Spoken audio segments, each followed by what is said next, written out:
It's mostly just a blur. A teenage athlete suddenly fighting for his life. He kind of falls against the fence, and then he just starts to slump, and I caught him. The hidden health danger impacting thousands of young people. For him to survive and him to be doing as great as he is now, it's nothing short of miraculous. What everyone should know to prevent a potential tragedy. They succeeded in killing my father. A daughter's fight, her father battling cancer and denied treatment. Sure, I'm in prison, I did something wrong, but I'm still a human being. All right, you good? I love you. A mother's mission, her adult son living on the streets of Jacksonville. I feel like that's the work that he's here to do. A glimpse into the harsh reality. Could you smell anything on her? Wrongly accused. Have you had anything to drink at all? Not to drink. Okay, that's all. A school bus driver arrested and charged with DUI. Those charges later dropped. You have ruined my life. The battle to clear her name. This is like a wake-up. This is a warning. You're a person of interest now for the gang unit. Cleaning up Jacksonville streets, the unique approach to the city's gang problem. We're here to keep you safe, alive, and out of prison. A deadly risk on our roads. I lost my child. The technology that could save lives and why it's not being used on all 18-wheelers. Oh, there she goes. Sunken habitat. We take you up close to see the creation of a new underwater paradise. We're safely off the barge, and now we're just gonna let it do its thing. I sort of lean forward, and she pulls a knife out and just sticks it in my chest and pulls it back. A St. Augustine priest attacked. And I just looked down and said, "Hey, you just stabbed me." His story of faith, survival, and healing. How could I not forgive her? I've been forgiven so much.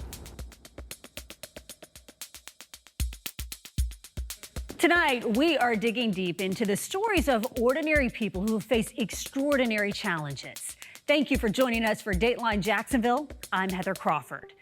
From a priest's remarkable survival to a bus driver fighting to clear her name, we are bringing you the human stories behind the headlines. Over the next hour, stories of courage, hope, and resilience. First tonight, a hidden heart condition that could put the lives of young people at risk. It's estimated 1 out of every 300 could be impacted. And the solution is surprisingly simple, a heart screening that takes just minutes. Tonight, a local teenager's story and how sometimes the greatest threats are the ones we can't see coming. My name is Johnny Ryan Jacobs, and I'm a sudden cardiac arrest survivor. Ryan Jacobs looked like the picture of health in January 2021. If you looked at him, you would think he was in phenomenal physical condition. Athletic and avid swimmer since the age of 10, it was his first day of tennis practice at Baker County High School when the then 17-year-old almost died. My husband called and said Ryan had collapsed on the tennis courts, and to get to the high school as soon as possible. I was very close. There's not much I remember about that day. It's mostly just a blur. For his coach, Steve Delisle, it's a day he'll never forget. That day, the National Federation of High Schools requires us to do video training on sudden cardiac arrest, heat stroke, and concussion. And that day we had just completed those 3 trainings before we went out to the tennis courts. It's something he had trained for years, but this would be the first time he'd have to use it. Ryan just looked a little out of it. I stayed close because he just didn't look right.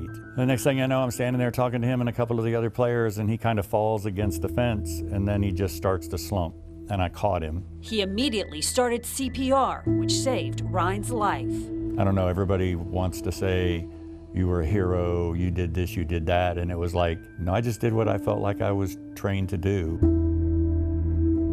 Johnny Jacobs, the principal of Baker County High, and his wife Heather rushed to their son's side. He was in the ambulance, and that's when the paramedics said that it was not good. His heart was not beating. Ryan suffered a sudden cardiac arrest on the tennis courts, something 9 out of 10 people don't survive.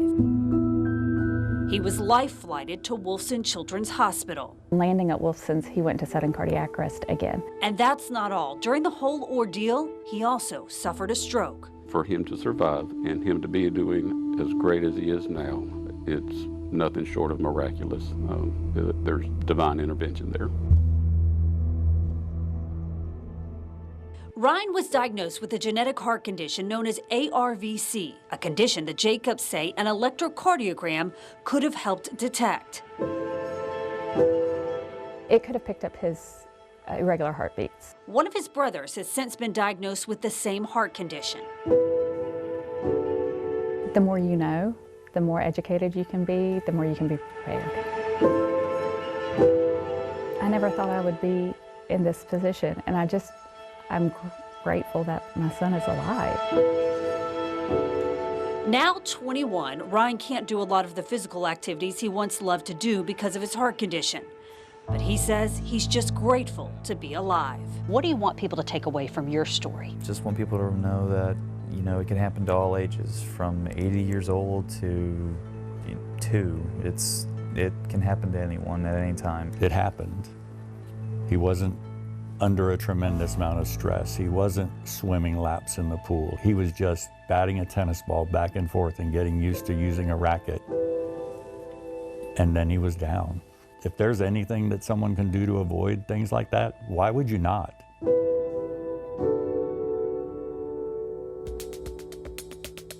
Next tonight, the story of a daughter's unbreakable love.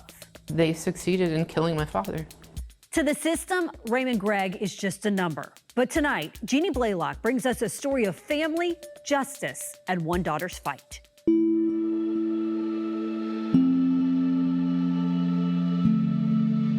He's still my father, and I have and always will be Daddy's little girl.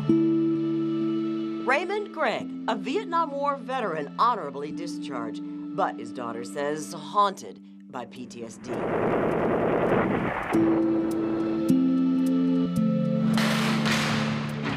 Then 1998 sent to prison for life for murdering the mother of his estranged wife.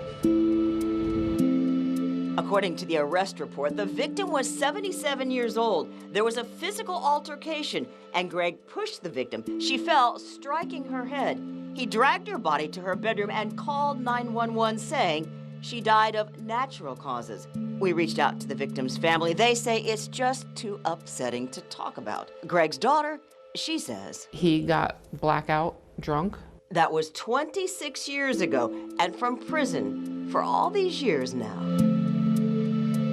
I look at that every morning when I see you. Her dad ends every video call with their little pet phrase. I love you, Pumpkin. Snug and hug 'em so. Sweet words from better days. But now, I'm just so mad. She is angry. Why? I mean, that is like my #1 question. Why?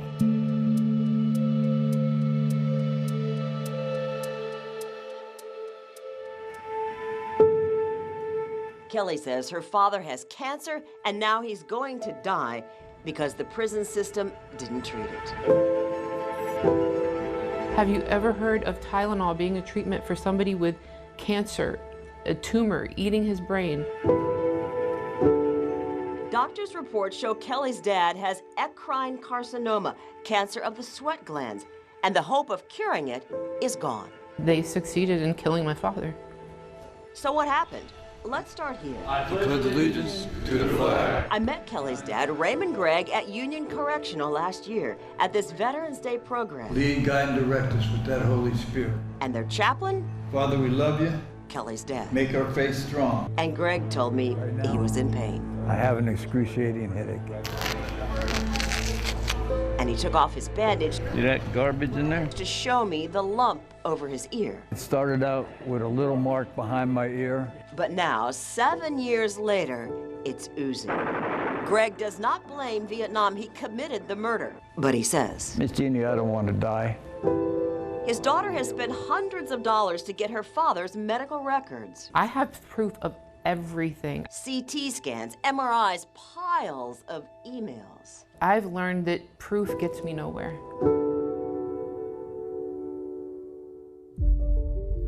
So take a look at this timeline. March, last year, from his medical record, a lump along the side of ear still draining, no imagery. And Kelly gets a doctor's call, saying her dad needs surgery. If not, he only has a short time to live. He said 6 to 9 months. But it wasn't until August last year, 5 months later, Centurion, the healthcare provider for Florida prisons, says his case has been upgraded from routine to urgent by request of a doctor. Then April this year, 8 months later, this from the Department of Head and Neck Surgery at UF Health. The doctor saying numerous attempts had been made in February to admit Greg into the hospital to see if his complex skull-base malignancy could be operated on. But the doctor says, quote, these efforts have been refused by the Department of Corrections. It's finally, in black and white, proof of what we have been saying. And then Kelly gets a call from another doctor, a radiation oncologist. And he said, you know that this surgery should have been done months ago. And I said, yes, I do. And he said, now the surgery can't be done. He said the tumor has progressed into his brain and it's now inoperable and your father is considered terminal. And to make things worse, April this year, Greg asked for proper wound care, but tells his daughter he can't get it. He has to rig up his own bandage. I will tell you, the story of Mr. Gregg is really, really unacceptable. I'm with State Senator Jennifer Bradley, who chairs the Appropriations Committee on Criminal and Civil Justice in Tallahassee. He tried to see specialists. There was delay, slow pace, then no treatment. And I can promise his family that we're going to investigate.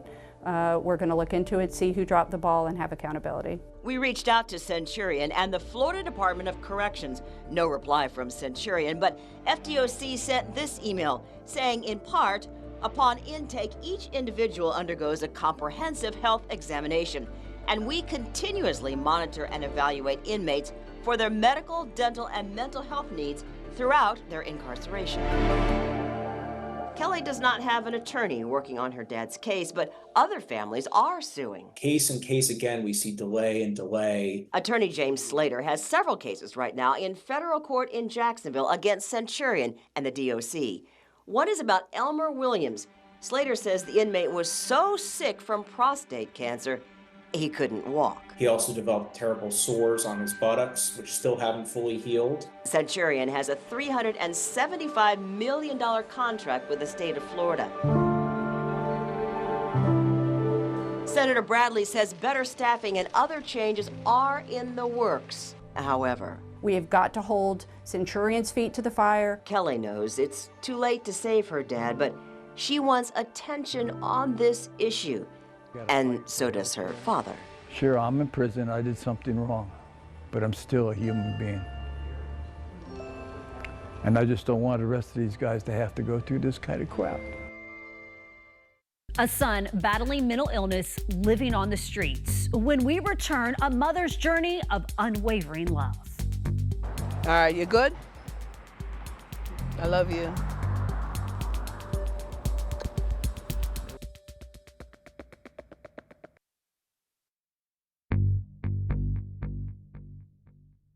Welcome back to Dateline Jacksonville. Now to the story of a mother's desperate search to find her son who's battling mental illness and living on the streets of Jacksonville.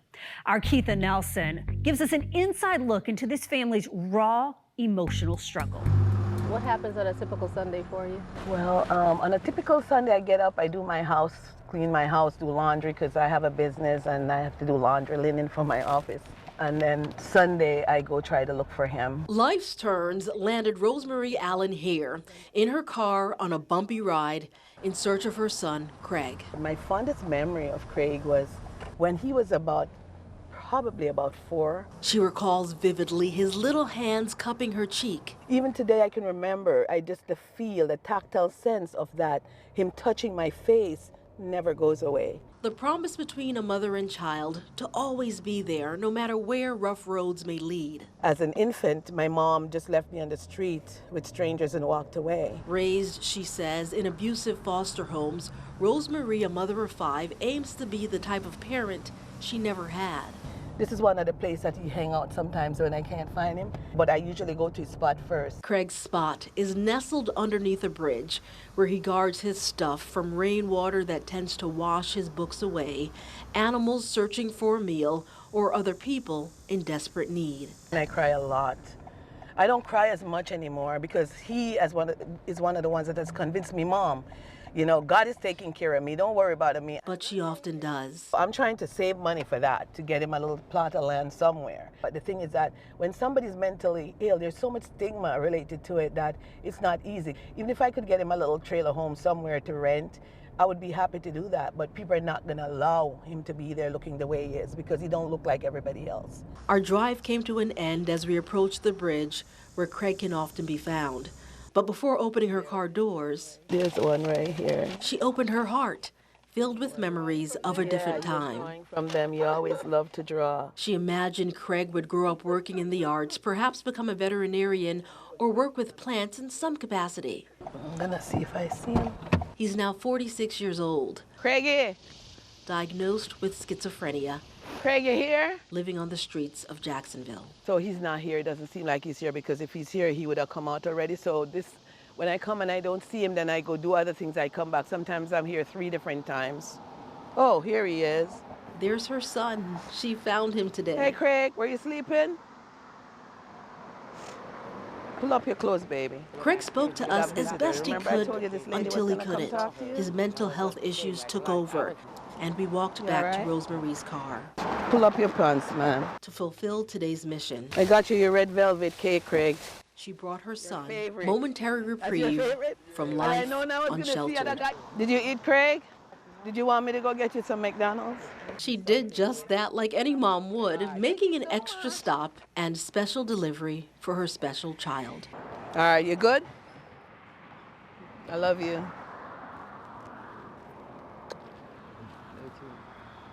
I'll see you in the week, all right? I love you.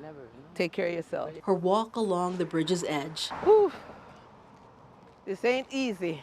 Back to life, sheltered, is filled with hurt and gratitude. I feel like my son is a teacher because he's teaching other people compassion, empathy, kindness, patience.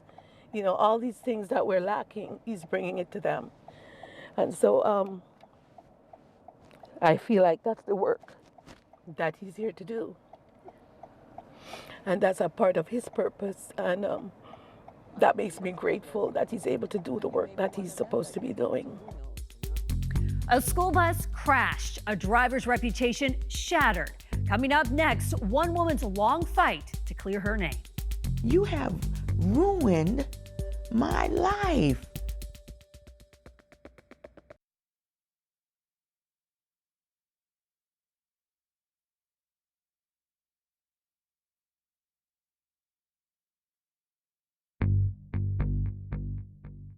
A routine school bus route turns into a nightmare for the woman behind the wheel, charged with DUI after a crash despite blowing 0 on 2 breathalyzer tests. Her life turned upside down. Those charges later dropped. But as Katie Jeffries found out, the damage was already done for the wrongly accused. Nobody trapped in there, is there? Body camera video from a Jacksonville sheriff's officer reveals the scene on 295 at the I-10 ramp. Yeah, there's 2 in there. In the early morning hours of October 28, 2021. How the hell did they get up in there? The responding officer shocked by how deep into the brush the school bus had gone. I was like, whoa, and I just gripped the steering wheel. Lisa Mims tells us that morning she was taking a different route than her usual routine. And as she went into the turn, something felt off. The brakes didn't feel right. She says the bus began to fishtail. I didn't even make it into the turn. All hell broke loose after that. There were no students on the bus. Okay. The bus monitor on board was shaken but had no serious injuries. Mims was not seriously injured either, but says she had cuts on her arms and struck her head on the steering wheel in the crash. And noticed one more thing. I know I was wet. My shirt, my face, and I was rubbing my eyes. At the time, she didn't know why, but it would become important later. In the body camera video, captured by 2 responding Jacksonville sheriff's officers, provided to us by Mim's attorney, you can see her in a white shirt after she was helped from the bus by JFRD. Said the brakes just went all the way to the floor. With the crash being on an interstate, it was under Florida Highway Patrol's jurisdiction. The responding trooper was Gregory Johnson.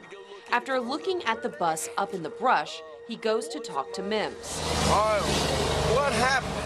Then the question of alcohol is brought into the conversation. I think she's got body perfume and stuff on too. I couldn't tell. They go to get an opinion from the other officer on scene. Could you smell anything on her? No. Trooper Johnson and a JSO officer go back to Mims and read her rights. You have the right to remain silent. Before asking, have you had anything to drink at all? Not to drink. Okay, that's all. She informs them she did hit her head on the steering wheel before the trooper begins the eye test. Keep your head still. Walking away, I saw a slide. I did too. Did you? I did. they discuss the results. Because you saw what I saw, right? I was making sure. I'm like, yeah. It's his opinion, his subjective opinion. Dexter Van Davis is Lisa Mims' attorney. He points something at her eyes and said, cause her eyes jump, then that's alcohol. But it jumps for other reasons, like she hit her head. It'll say head injuries will cause your eyes to jump. Okay, ma'am. Reports show Trooper Johnson also gave Mims 2 more physical field sobriety tests and felt she performed poorly. Mims says she has multiple sclerosis, which impacts her walking and balance. Mims was arrested on charges of careless driving and DUI, but reports show she was given a breathalyzer in jail, and it came back as 0.000 twice. It might not be nothing, but I just want to go through the steps to clear. Also, a screening for any controlled substances was negative. Because I sit in the middle of the bus. Reports state that the bus monitor with her that morning said he did not observe any signs of impairment. The only thing found in her system was Ambien, which can remain detectable in a person's blood for up to 48 hours. And Mims says she had taken a small amount 2 days before the arrest, but she did have a prescription for it. And as soon as she was charged, the headlines came. Mims says within a day, her life crumbled. It just flattened me, Miss Jeffries. It was awful. She lost her job driving the school bus and delivering cars and struggled to find work. With her, it's got to always be on her record. Internet never goes away, so people Google her name, it'll probably come up. The charges were dropped by the state attorney's office in March of 2022 due to a lack of sufficient evidence. But Mims says the stigma of it has remained. Devastating for her, especially someone who drove for a living. The main thing is obviously observations. We took questions about their DUI policies and the crash to Florida Highway Patrol. There's a lot of different layers that go into that the officer has now combined, processed there, and then made the decision to arrest. Master Sergeant Dylan Bryan is the public information officer with the Florida Highway Patrol in Jacksonville. He says the specific DUI units have an intoxilizer or breathalyzer in the vehicle, but the rest of the units do not. So then troopers base their decisions on how a person performs during the field sobriety tests. The officer's trained to just follow his training and experience. And what I mean by that is, obviously the opinion is kind of a loose word, right? So the officer has the discretion to make that decision. He says he cannot comment specifically on Mims' crash due to the potential pending litigation, but says when the state attorney's office decides to drop charges in a case, that is something they will go back and look at. And we want to know why. Is there a reason why? Is there something that we can improve our processes? As for the alcohol smell and why she was wet after the crash, the more Mims reflected on that morning, she thinks she knows where that may have come from. The smell and what was in your eyes, did you figure out what that was? Hand sanitizer. From the bus when you impacted? So we had a gigantic bottle, and so on impact, bam, it broke. She says as it approaches 3 years since the crash, she wants her name cleared in the public eye and will hopefully be able to move forward with her life. You have ruined my life, Mr. State Trooper, with your overzealous thinking. Right now what I'm going to go into is a DUI investigation. These guys don't take this lightly. Taking somebody into custody, taking their liberties away from them is a big deal, and we understand that. So it's not something that we take lightly. In December, Lisa Mims filed a civil lawsuit against the Florida Highway Patrol. A new way of getting gang members off of our streets. An incredible story of redemption and second chances next. You doing gang signs? You fighting everybody? What's going on with you?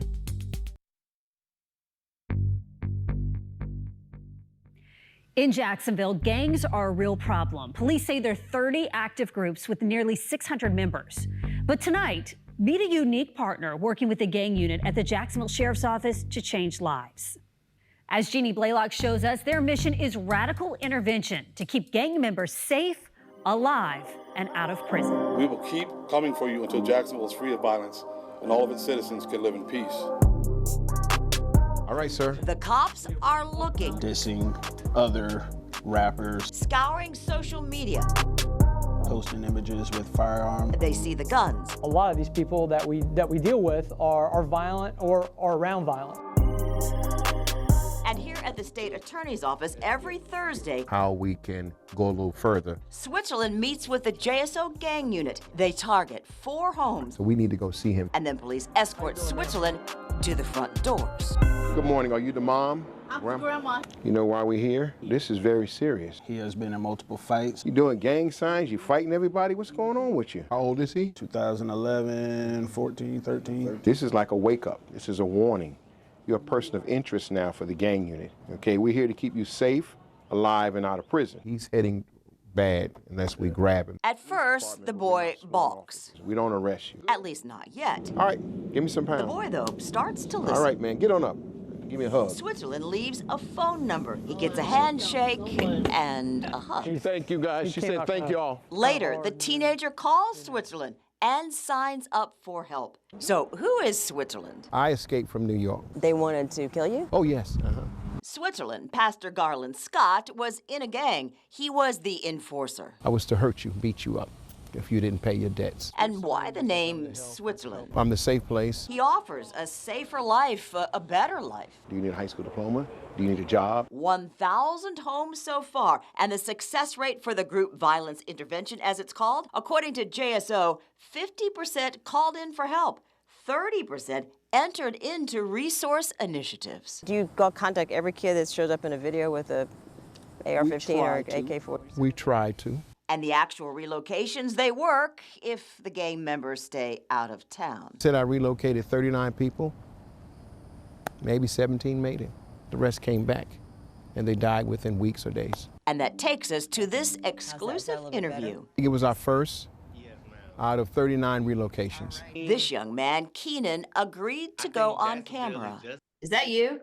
Yup, that's me. That's me about 6 months ago. Keenan before, Keenan in prison, charged with attempted murder, convicted on accessory after the fact, sent to prison for 7 years, and this is Keenan now. I've cleaned up, definitely. Like, you know, I try to carry myself a little better here. And where's here? Well, it's a secret, but it's another state, and he's working a regular job. Making an honest living.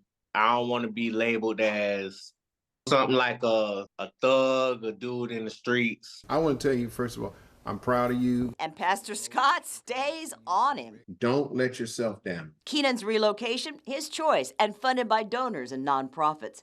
Keenan hoping for college now. I want to be an author. He writes poems, and the words? Well, the poem's name is Relocation. To my younger brothers, your lives are in danger. Don't make yourselves susceptible to incarcerations and failures. I salute the real, but I'm not safe in this town. It's too many risks for a man so brown. I got to make a move for the better. That was cool. That was very good. There you go. What would have happened to Keenan if he hadn't gotten in touch with you? He would have went back to the same life and probably got killed. That's how it goes. And that's exactly what happened to Keenan's brother back in 2015, East 11th Street, Jacksonville. You see the bullet holes here? The car still in their yard. Those are big rounds in there. Keenan's brother, Desi, shot execution style. The one that he got in his head, they stood over him and did that. I could tell that they stood over him and did that one. This is Keenan's dad, Kim Varner, retired JSO detective. I was a cop for 26 years. And he knows for any parent, the fight is vicious. That's the power of the streets. Neighborhood violence or gangs? The streets is undefeated. So he's grateful to Pastor Garland for reaching Keenan. If something happened to my other son, I probably would go crazy. I would go crazy. As for Switzerland, He's not in any trouble. he will keep knocking on doors. He has drawn the attention of the gang unit, my friend, and that's not good. So we're here to keep you safe, alive, and out of prison. Coming up, a mother's heartbreaking loss and her fight for change.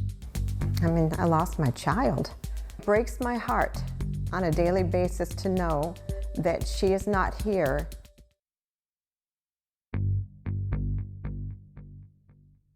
Welcome back to Dateline Jacksonville. And now to the story of a sudden loss and a mother's fight for change. She was just 26 years old and recently engaged, but a tragic car crash cut her life short, an accident that could have been prevented. Now her mother is on a mission fighting for change to prevent more lives from being lost to risky rigs. Her life was just starting. Roya Sadi had recently gotten engaged when the car she was riding in with her fiance slid underneath a tractor trailer. The 26-year-old died instantly. She didn't make it to the hospital. Actually, they found her hair on the tires of the trailer. This marks 20 years since that accident, and not a day goes by that her mother, Lois Durso, doesn't think about her. The tire of the tractor trailer shredded her door. She says her daughter's death was preventable, and she's been pushing for a federal law to make sure this doesn't happen to anyone else. I lost my child.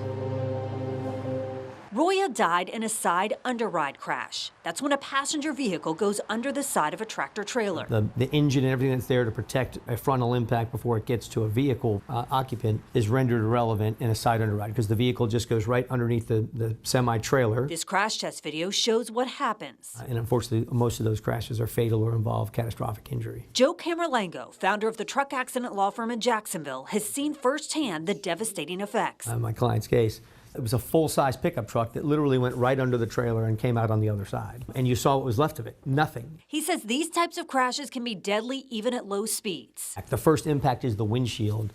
Literally, side underrides have been fatal at 15 miles an hour. It doesn't take much because there's no protection. And in the impact of big versus small, that monster tractor trailer is always going to win.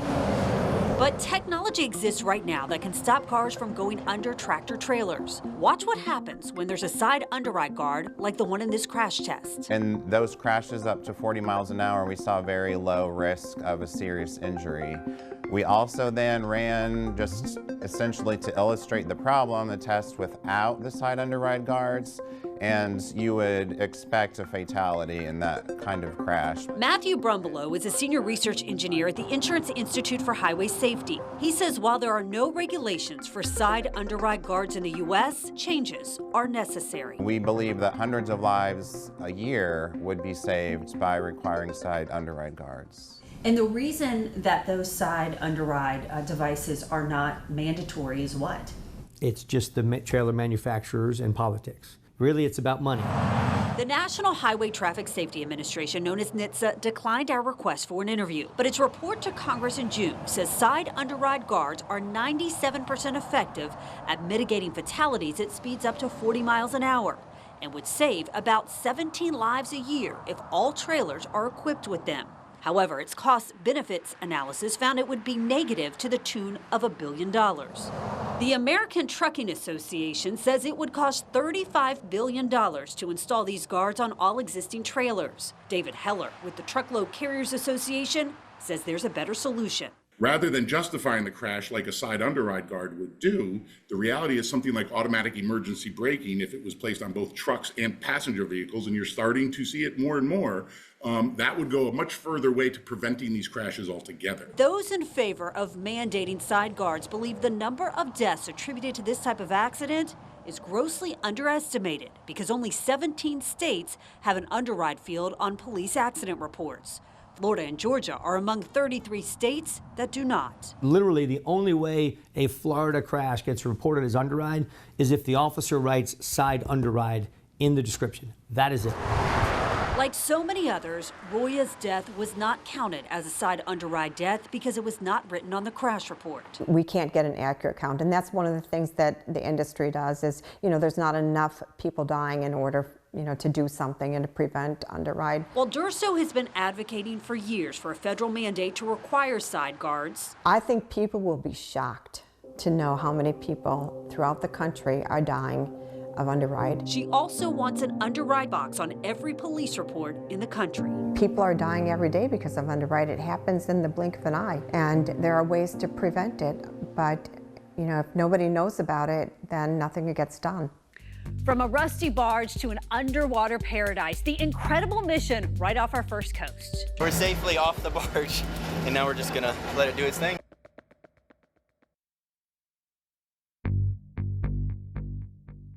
Imagine turning a massive barge into an underwater world.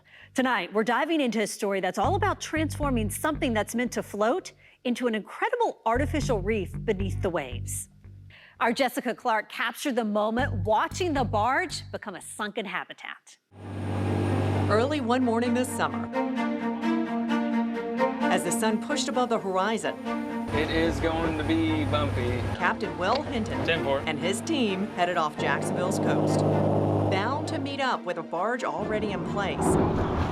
We're joining the party. Where do you want us? The retired barge from Mobro Marine in Green Cove Springs had been gutted and cleaned. They want to make sure that it's safe for the environment. It was then pulled out by a tugboat and was ready to sink to its new home, 90 feet below the ocean's surface, to become an artificial reef. The goal? To create new habitat offshore. Joe Kistel has sunk other vessels to create artificial reefs. 3 years ago, he sunk 2 sizable boats in one day, and they are now artificial reefs about 1,000 feet away from where the barge will be. 2 years later, this is what they look like. We had numerous Goliath grouper, saw bull shark, a whole bunch of lionfish, cobia. The diving offshore here alone is amazing. Hinton and his crew run a recreational diving company, taking customers to see the deeper side of the First Coast. It's just a lot of life here in Jacksonville because we don't have the same amount of divers as we do down south in Florida. The Jacksonville Sheriff's dive team even practices on these recently created artificial reefs. These reefs are also hot spots for fishermen, fishing and diving, multi-million-dollar industries in Florida. It's hard to tell just how big this barge is when it's out here in the water. It's 175 feet long. That's the equivalent of a 17-story building laying on its side. All it is a metal box that floats. So Kistel and his team, who were on the barge, filled it with water by pumping water into it. But it seems like you get to this critical point where things start to go fast. Holes have been created on the barge's side, letting waves flow in. Coastal Conservation Association and golfer Cameron Smith helped foot the bill. And once the barge was full of water, then it's like we got to get off. That goes for everybody and every pump on the barge. We're safely off the barge, and now we're just going to let it do its thing. As it starts to lean, come on, right yourself. There's a chance the barge will flip, landing upside down. If it flips, that's not good. So it was a little bit of a nail-biting moment. We do prefer the vessel to be in an upright orientation. That's because it makes for better diving. And if the barge lands upside down, all of the cameras on the barge are lost. And then... oh, there she goes. Woo. Thank you, everybody. Great job. The top of the helm. Okay. If it's right side up, do it. Now, time to check it out. And the barge is... yeah, it's right side up. And the cameras captured video rarely seen of a barge sinking below the waves. It's a very unique way to recycle. Kistel foresees this can become this within 2 years. It's kind of a euphoric moment to see that you basically are able to turn in a somewhat barren area seafloor into this thriving habitat. The art and science to take an old barge that had a 40-year life already and give it another 50 years life offshore. And I just think that's amazing. A St. Augustine priest stabbed in the chest. His remarkable story of grace and forgiveness. As I laid there just thinking, gosh, what a random way to die. I don't really want to go today. So not today, Lord.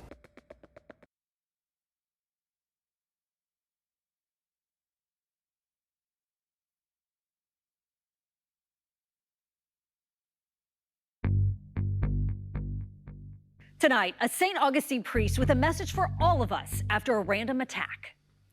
Father Matt Marino surviving a vicious stabbing that left the community stunned.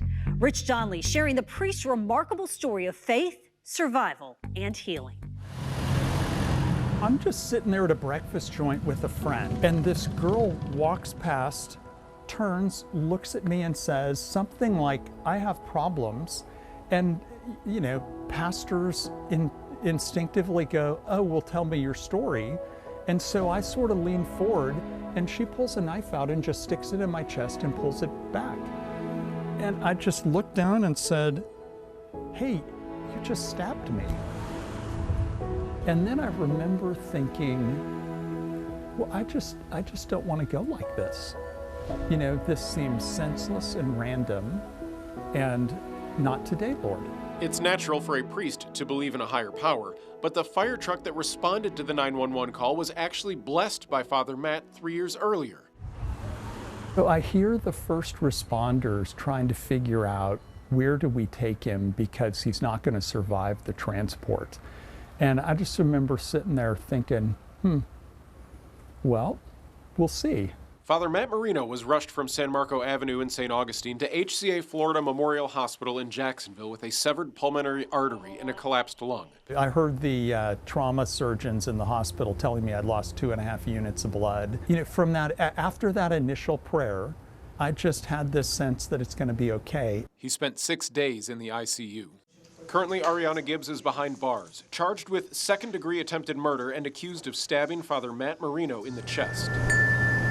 Now, the law is going to do what the law is going to do, and is going to make sure that society is safe, and hopefully get her help. But I harbor no ill will. For Marino, forgiving his attacker is the most fundamental exhibition of a faith in which he has dedicated his life. It is Christianity. I mean, Christianity is you are forgiven through the love of Jesus. So how could I not forgive her? I've been forgiven so much. How could I not extend that forgiveness?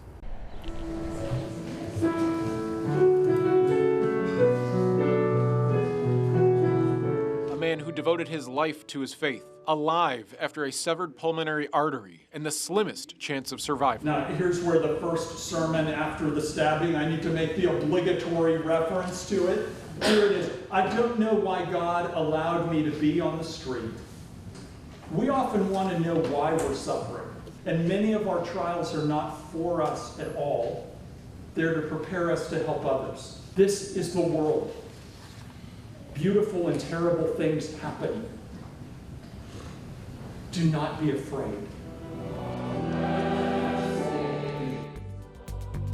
Thank you for joining us for Dateline Jacksonville. From all of us at First Coast News, good night.